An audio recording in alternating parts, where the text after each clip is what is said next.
It's your Thursday daily delivery. I'm Michael Rand. Glad to be back for another day and hope everyone is doing well out there. Hopefully everybody's doing better than the Twins. Man, we'll get to them in a little bit here at the start of the show, but boy, not great. Got swept by the Orioles and 6-11 on the season. Not the start people envisioned this year, not the way things people would have imagined the season unfolding just 6 months ago, and there was so much good energy around the playoffs, things like that, breaking that postseason streak. So we'll get to them here in just a moment. Got some transfer news for Gophers men's basketball and Gophers men's hockey. The portal working for them in this case. We'll explain who the two new players, one on each team, will be next season. An uncomfortable exchange at Caitlin Clark's Indiana Fever introductory news conference on Wednesday. We'll get to that at the end of the show. Sarah McLellan from the Star Tribune joins me here in a little bit also to talk Wild hockey, talk about the end of that season, their final game tonight against Seattle. Not the year they envisioned, just like the Twins haven't started well. The Wild didn't start well this year, had some lulls along the way. Found out some good things, too. Obviously, Brock Faber, an excellent rookie. Marco Rossi had the kind of year they would have hoped he would have had. Kirill Kaprizov ended up having the kind of year they would have wanted him to have, but not enough depth and interesting questions ahead next season, next year being the last one of the Zach Parise, Ryan Suter buyout penalties before they are clear of those in the 25-26 season and what that could mean for the Wild. We'll get into their goaltending situation right now, too, which is interesting after re-signing veteran Marc-Andre Fleury for one more season. First, though, what I missed, like I said at the jump, the Twins, 6-11 now. After getting swept in Baltimore, they had like the temporary positive vibes, right? After they won that doubleheader against Detroit to get themselves to 6-7. They had the bad homestand, the rough first game against Detroit, but they won those two games. Then they had that last game against Detroit where they had the game, right? It was 3-0 in the eighth inning. They had the game right there. Ended up losing 4-3 just because, pitching, infield defense, things like that. Couldn't get it done. But, I still felt like they were feeling a little bit better about themselves. But then they go to Baltimore, which a team they just can't beat lately, a team that has been really good the last couple of years. I mean, last year they were excellent. This year they look to be excellent again. They go to Baltimore. They get swept. The first two games aren't particularly close. The third, the Twins are there, right? They're up 2-1 in the late innings. They go ahead with a nice little rally in the seventh, some aggressive base running, and then it all falls apart. The bullpen gives up 2 home runs. They lose on a walk-off 4-2, 6-11. 6-11 on the season. Are they already at an inflection point in the season, just 17 games in? Sure sounds that way. Here's Griffin Jacks. A quote from Griffin Jacks after the game. He is the relief pitcher who gave up the walk-off home run. He said, quote, "There's a lot of tension and pressure that everybody's put on themselves. When you look around and there's a lot of key guys missing, a lot of guys, maybe myself included, trying to do too much at times." Now, I'm not sure which key players he's alluding to because there's a lot, obviously, right? They're missing easily 3 of their most important players right now. Jean Duran hasn't pitched all year. He went on the injured list right before the season started. Might not have even been in this situation with Griffin Jacks if Duran was there. He might have been pitching in that situation because he is definitely their number one relief pitcher. Royce Lewis injured on the first game of the season. We don't know exactly when he's coming back, but it feels like it's going to be at least another month for that. Carlos Correa has been out for a while now, too, with his injury. So those 3 guys, missing those 3 guys, already missing the departures that they lost in the offseason to free agency. It feels like they're at a point right now, a dangerous point in their season already when they're 6-11. Now, here's the opportunity. Here's the glass half full. Here's where we still get to learn a little bit more about them because their schedule has been hard. They've played Baltimore. They've played the Dodgers. They've played some of these good teams. You want them to play well against those good teams if they are going to be a playoff contender, but you don't have to have that all sorted out in April. So here's the opportunity. The next handful of games, next 4 series, 3 games against Detroit. Detroit's a better team this year, but that's still a team where you feel like you are on a more level footing, that you should play better, that you have an opportunity to get some momentum back at Target Field against Detroit. Then 4 against the White Sox, who are just awful. That series also at Target Field. Then 3 against the Angels, who have been okay this year, but let's face it, that's not a team that's probably going to be a contender this year. Those are road games. And then 3 more at Chicago. So 7 against the White Sox, 3 against Detroit, 3 against the Angels, 13 total games. They need to at least post a winning record. I'd love to see them go, for their own sake, go 8-5 in that stretch, right? Start feeling better about themselves, get their record closer to 500, start to say, okay, it was a rough start to the season. We still have some things to figure out, but we can tread water until we get healthy, until we get Duran back, until we get Lewis back, until we get Correa back. Carry that record to May. That's that stretch of games. It'll be May 1st by the time that stretch of games is over. It'll be into May by the time that stretch is over, a couple weeks from now. Can they get themselves at least right enough for that? Because right now, it feels, like I said, like an inflection point already, 17 games into the season. That is not what we would have thought going into this thing. Couple more things for you. Like I said, transfer portal working for the Gophers. They get a goalie. Gophers men's hockey team gets a goalie from Penn State. Liam Soulier coming over from Penn State. He was the starter in Penn State the last couple of seasons. Had really good year 2 years ago as they made it to the NCAA quarterfinals. But this year, not as great, but Penn State kind of slumped too. So you imagine he immediately enters the competition to be potentially a starting goalie for them next season. So that is a big get for the Gophers men's hockey team. Gophers men's basketball team gets Frank Mitchell, 4th leading rebounder in the nation last season from Canisius. Big, strong inside presence, 6'8", 240, hoping that he will kind of pick up some of the slack from losing Pharrell Payne into the transfer portal. And we'll see. We'll see. You lose Big Ten caliber players. You bring in someone from a lower division. You never know what you're going to get. You never know exactly what is going to happen in the year, but at least they are getting some replacements now to see if they can help. So both the men's hockey team and the men's basketball team landing transfers that could help immediately next season. Let's talk Wild hockey today with Sarah McLellan from the Star Tribune. Season ends Thursday. Sarah, no playoffs this year, which we've known for a little while, and probably for all intents and purposes a few weeks, when kind of mathematically it looked like it was going to be a long shot at best. But still a year of information, I guess is how I'd put it. They learned a lot about themselves this year, learned some strengths, some weaknesses, and just kind of trying to tie a bow around a year that kind of felt like a year of transition to me a little bit. Yeah, I think that's very fair. And it makes sense with where they are, obviously, with their cap situation and having, almost $15 million eaten up by the Zach Parise and Ryan Suter buyout. So you knew that, they weren't able to simply invest all of their resources into this roster. And I think you obviously saw that, particularly probably with their depth. Their depth on defense, but also their depth up front. Depth scoring was a big issue for this team this season, whereas in years past, it wasn't. This was kind of a very well-balanced lineup that, as recent as last season, was competing for a division title at one point. So, yeah, I think it was probably a lot of takeaways, and it probably maybe in some sense set the tone for maybe even next season, because they'll still have that same cap charge again next season, but maybe with a little bit more upside in the sense of the young players that could come into the group, into the mix. We got a preview of that, this last little stretch of the season. Getting kind of a look at how some of these younger players could fit in and if they seem ready. And I think that's what this last stretch, particularly since they've been mathematically eliminated, has been really good for, to get that gauge, get that barometer. And then, I think now going into the off season after this game Thursday, we'll see how this roster evolves. There's, like we said, there's still that cap charge, so there's not a ton of flexibility. There's some. I still think there's a way for this team to evolve. But, a lot of this team is under contract. We can kind of already tell some of the young players that are trying to vie to be here permanently.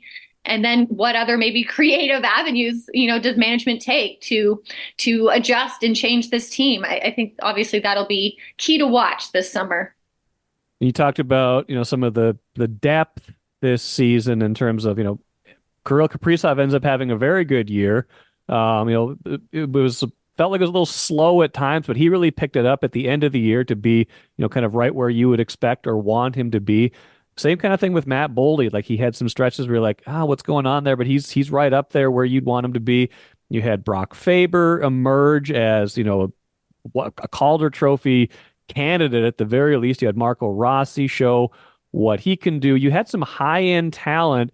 The problem was it wasn't necessarily buttressed by third line, fourth line production, second, third defensive pair kind of thing. There's just not enough depth there. So how do you think, A, were they surprised by that? And B, as you think about some of these younger players who could fill some of those roles next year, what do you think that they've learned that they like in, kind of in these last handful of games?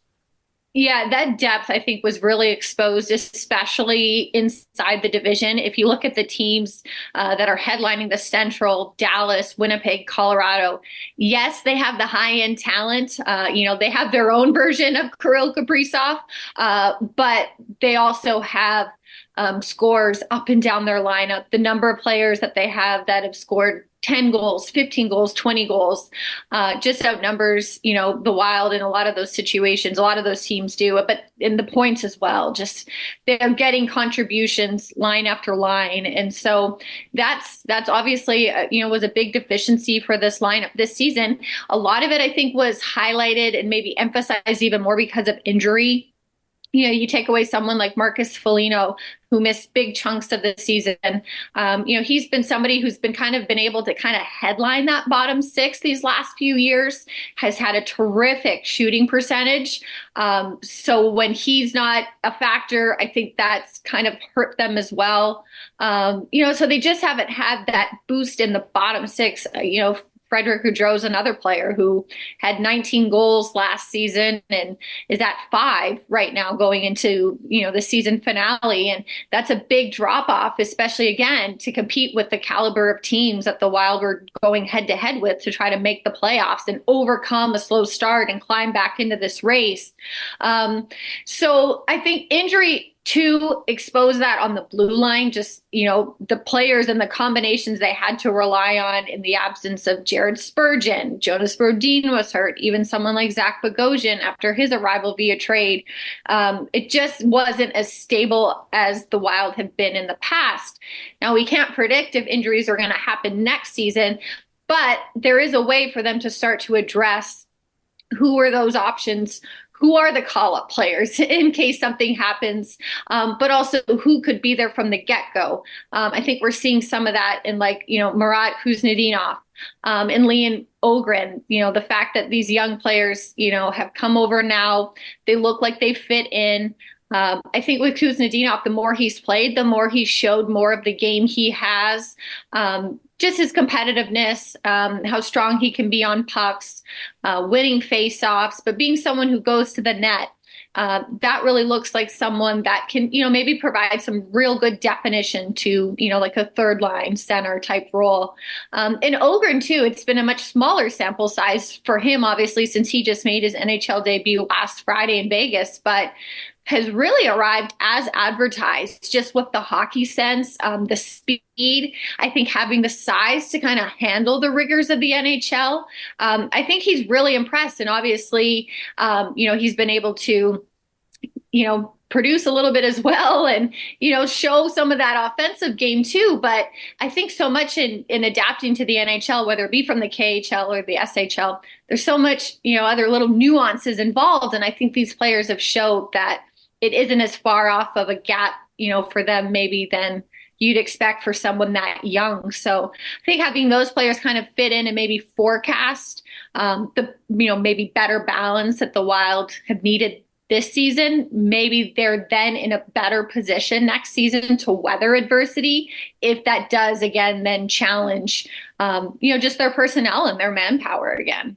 Well, that's a good point, because I remember 2 years ago, right? Not last year, but 2 years ago, before the Fiala trade, it felt like balanced scoring depth was a real hallmark of this team. You obviously had the Kaprizov line with Zuccarello on it and Hartman, right? But then you had the Fiala line, and then you had the Eriksson, Greenway, Foligno line that was really just like a great two-way line. And even the fourth line could, You had some, that was a real calling card of that team. So that when you don't have that, you really feel that absence, I would imagine, when that's been a strength and then suddenly it's not just okay, it's almost a weakness at this point.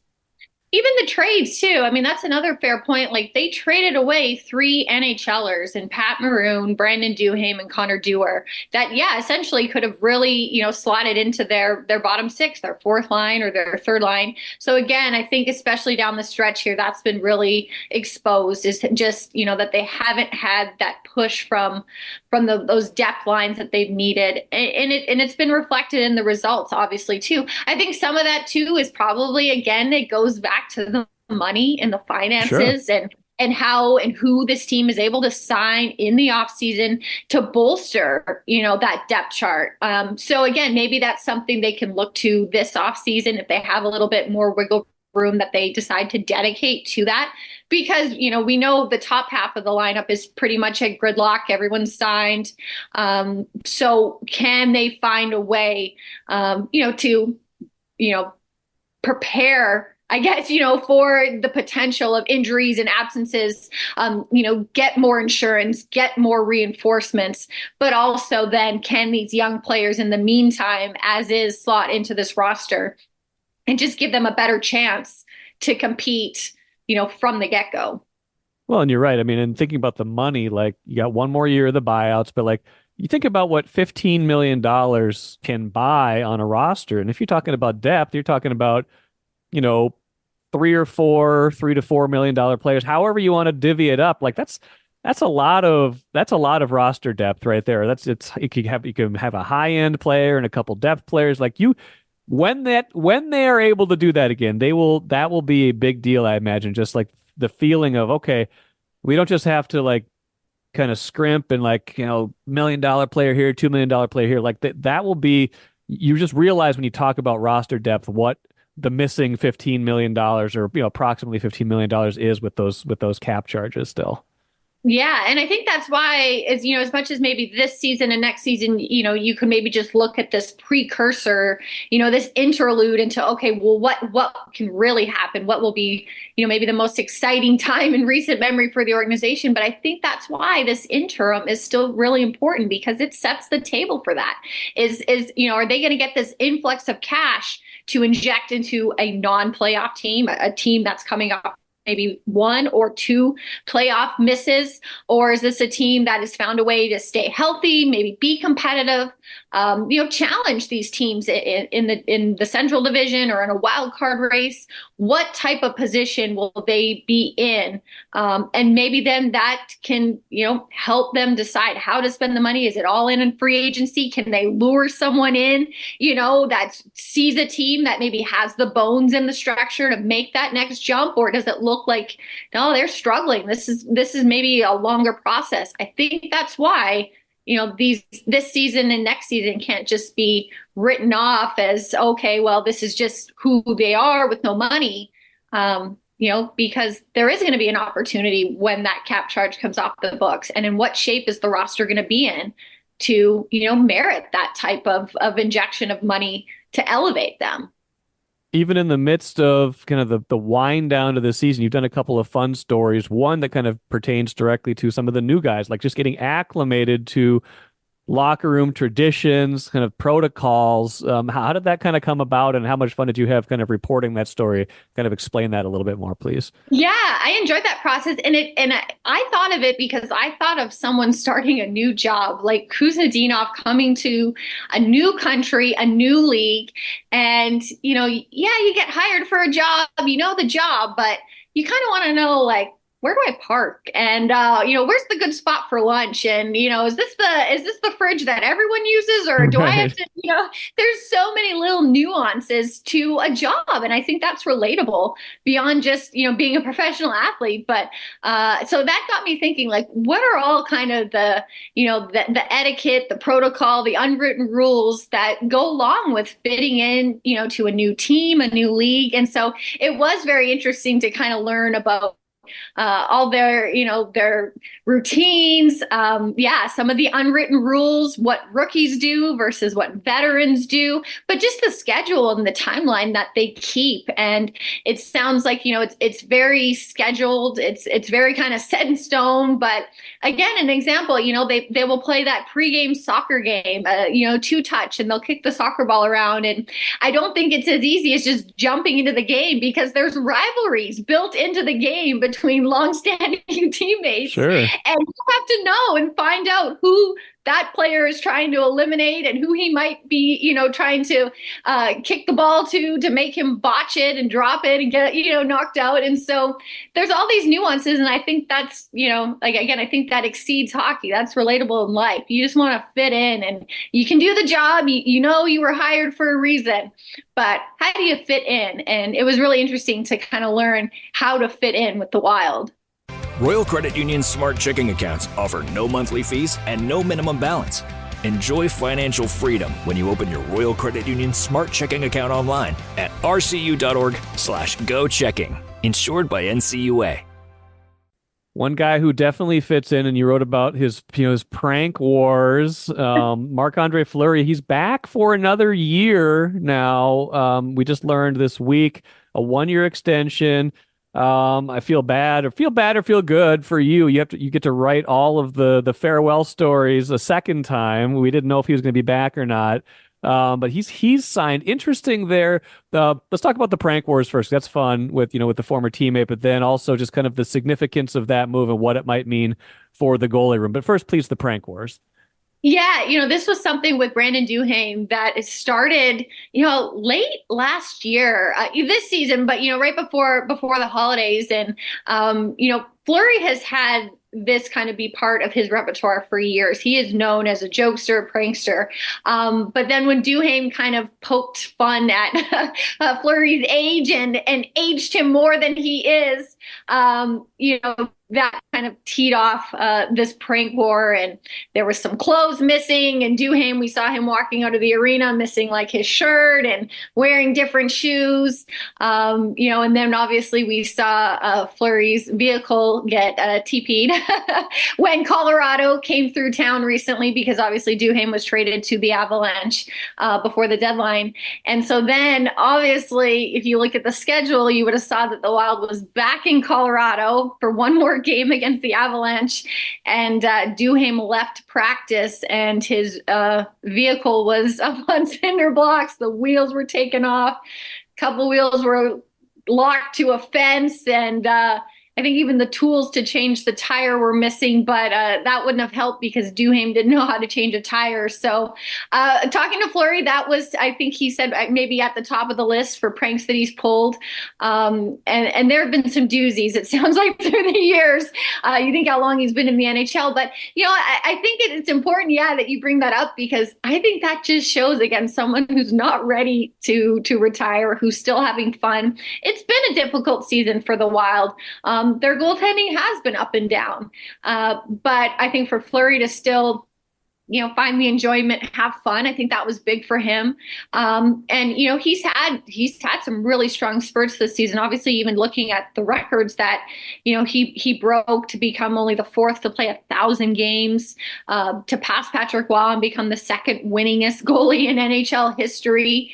But he had that run kind of coming out of the All-Star break when the Wild were still kind of, making a push in that playoff race. And he was a big part of that. And so I think for him, it was just that being torn and not knowing for sure, that maybe kind of made him feel, okay, I'm not ready yet. Not ready to hang up the skates for good and retire. So he's back, and it really kind of makes the goaltending very interesting, I think. You would think, okay, he's back, Gustafsson's under contract, but I think the Wallstead factor has made maybe their goaltending one of, if not the most pressing question of the offseason, because how do they handle it? Wallstead obviously had that NHL debut game against Dallas that was a very lopsided loss. But Bill Guerin has come out and said that, he takes the blame for putting Wallstead in that situation. It just wasn't really the right time or the right team or the right place, maybe for him to start his career. But he had 2 wins after, this late season call up. Really looked like he rebounded, looked more like the goalie he's been projected to be, and that he's shown since he's left Sweden and been in Iowa in the minors. And so he can come back at camp and really make a case. So, what do they do? I think they have options, right? They have Fleury for one last season. They could roll back and keep that Gustafson Fleury tandem in place. They could maybe elevate, Wallstead and figure out then what's next for Gustafson. And they have options. And I think that's something that they're going to obviously have to look into. I don't think they're making a decision eminently about how to evolve that. But I also think Guerin feels it's a position of strength for them now. They have 3 goalies. They don't have to rush Wallstead. They don't have to force him into this role.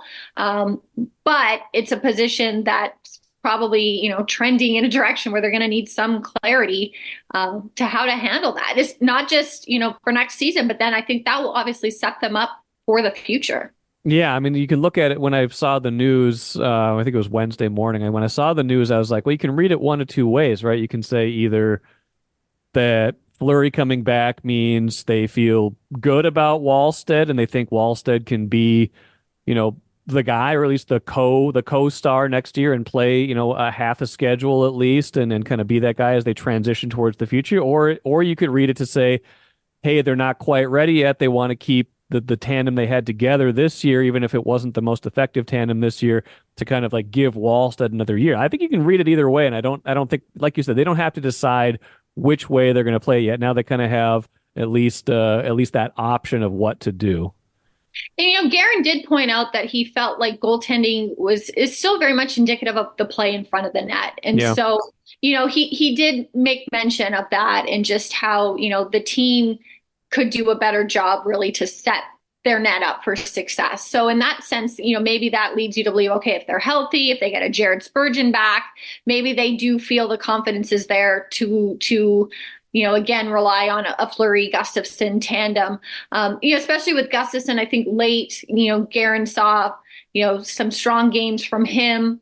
Obviously he wrapped up his season Monday with a win in Los Angeles, and Fleury's scheduled to start in the season finale Thursday against Seattle. So if that is for sure finally Gustafson's last game, I think he gets to go into the offseason with a little momentum in his game. Obviously there was that tough loss in Colorado.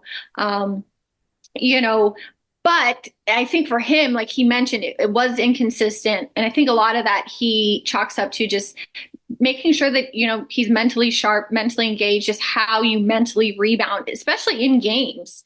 And so that's something I think the offseason could really help him with. Final thing, Sarah McLellan. Every team wants to make the playoffs at the beginning of the year. Every team wants to be a contender, feel like they're going in the right direction. How do you think the Wild will assess this season? How do you think they feel about where they finished up? Like disappointing or whatever? Like, do you think this was realistic, do you think this was realistic from the start of the year? Or do you think they should be disappointed? How do you think they should read how this season played out? Disappointment is definitely a word I've heard a lot.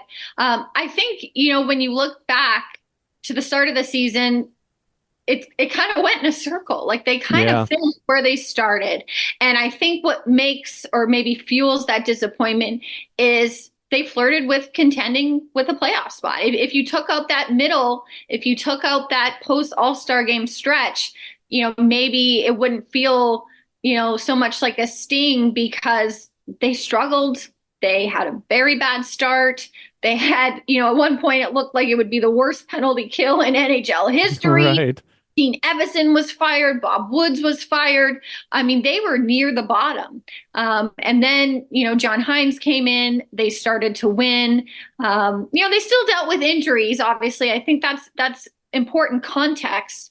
But they still found a way to, kind of be relevant in this race. And unfortunately for them, though, I just feel like they never got that signature win. They never got that signature performance. They would get so close and they'd rattle off 4 or 5 quality games.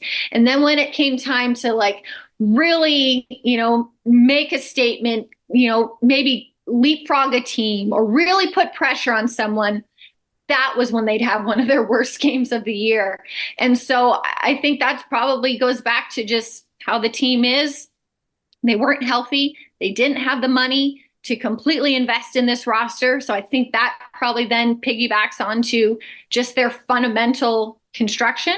But again, they kind of finished where they started. And there was that interlude in the middle, but this was a team that dealt with a lot of adversity and injury and finances. And I think that still is kind of going to be an important, or at least maybe, a very noteworthy takeaway from this season. Kind of what set the tone remained the tone and finished out as the tone. Well, we'll see if they can reverse that next year, kind of find a new, more consistent level. Again, one more year of cap penalties before they get to, the clearer skies ahead. We've been waiting for that for a while. They got one more year. They don't want to just skip over it. They got, they want to be competitive, but I do feel like they are kind of looking towards that as well. Sarah McLellan, appreciate it as always. Enjoy hopefully some time off here. I'm sure you got some wrap-up stuff to do in this game to cover Thursday night, but your season ends a little bit earlier than it usually would too. So enjoy some time off, and I'm sure we'll catch up down the road. Sounds good. Take care. Great stuff from Sarah as always. Read all of her season-ending stuff at Star Tribune, startribune.com. I don't know what next year's going to look like for the Wild. I'm a little bit curious to see kind of how they bridge this kind of period between now and when those buyouts that we've been talking about for years now, when those come off the books.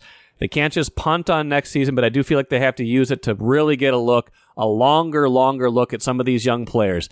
I really feel like Jasper Wallstedt is going to be the starting goalie next year that they're going to trade Gustafsson. I don't know that for sure, but that feels like the way that it will be trending right now after re-signing Fleury.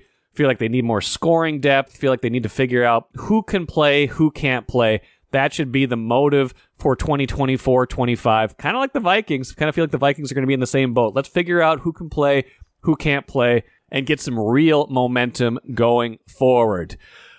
Let's finish with the cooler. They like to say on Twitter, formerly Twitter, now X, that there's a main character every day. You don't want to be the main character. Greg Doyle, columnist for the Indianapolis Star, became that main character on Wednesday at the introductory news conference for Caitlin Clark. Made the heart gesture towards her that she makes towards her family. Awkward, at best, conversation ensues. Here's the audio from that news conference and that interaction between Greg Doyle and Caitlin Clark. Hi, Caitlin. Greg Doyle, Indy Star. Real quick, let me do this. You like that?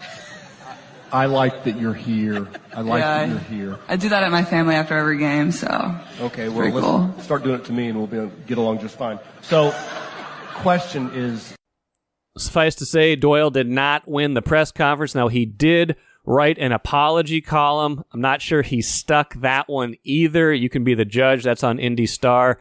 But yeah, Greg Doyle was the main character on social media on Wednesday. He might still be the main character on Thursday as well. That will do it for me today. Chris Hine joins me on Friday's show to talk about his excellent Naz Reid profile, long profile about Naz's story and some of the most important people in his life. If you haven't read that yet, go check it out on Star Tribune, startribune.com. But he and I will talk a lot about that. And, of course, the upcoming playoff series against the Suns, which starts Saturday, 2:30 at Target Center. That will do it for me today. Until tomorrow, I am Michael Rand. Have a great rest of your Thursday, and we'll talk to you then.